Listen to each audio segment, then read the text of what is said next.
While Bahrain and Sudan have cut diplomatic ties with Iran following a similar move by Saudi Arabia. The Bahraini Information Ministry says it has decided to break off diplomatic relations with the Islamic Republic.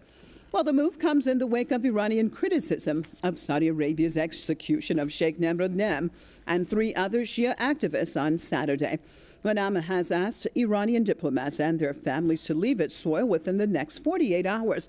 Sudan's foreign ministry said its decision is in response to the storming of the Saudi embassy in Tehran.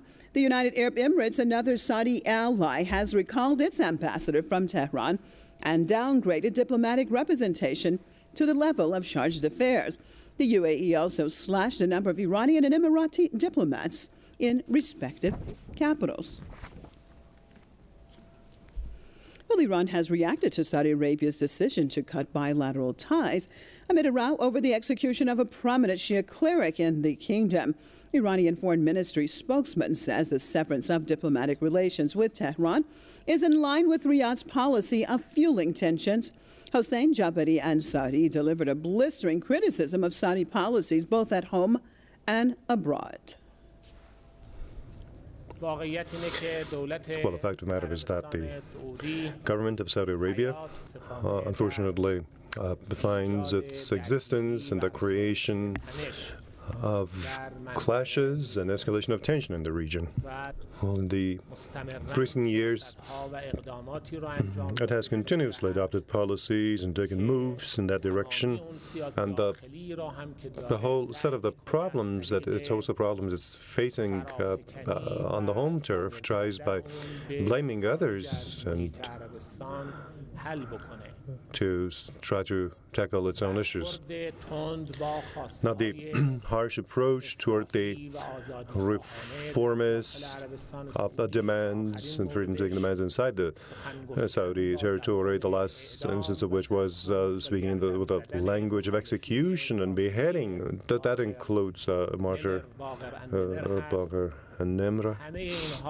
All of these indicate the fact that Saudi Arabia is entangled with a host of domestic and outside crises. Jabari Ansari said that Riyadh has backed Takfiri terrorism across the region and supported terrorist groups on Iranian territory. He noted that the Saudi government has been pursuing the policy of destabilizing regional countries. The official called for international pressure to force Saudi rulers to change their behavior. Crossing over to Washington, D.C., joined by the director of IGA, Mr. Ani Al-Ahmad. Thank you so much for being with us. Well, let's talk about these cutting of ties, not only by Saudi Arabia, but also by other entities like Bahrain, Sudan, and, of course, lessening of ties by the UAE. Let's talk about the other countries first. Why did these other countries decide to cut ties or decrease the degree of ties with Iran in your perspective? Well, both Bahrain and Sudan are minion states to the Saudis.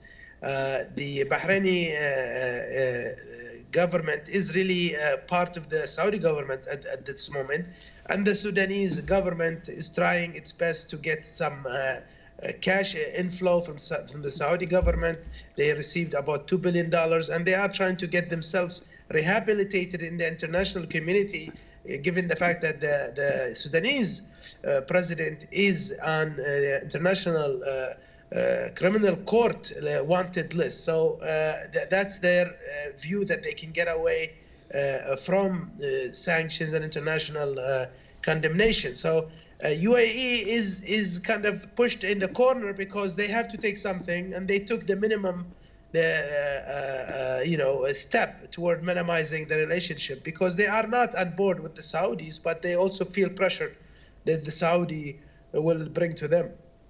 When we look at this situation, we saw the Saudi foreign minister in a press conference last night basically saying that Riyadh has to take these steps because of acts of terrorism by Iran and Iran's support.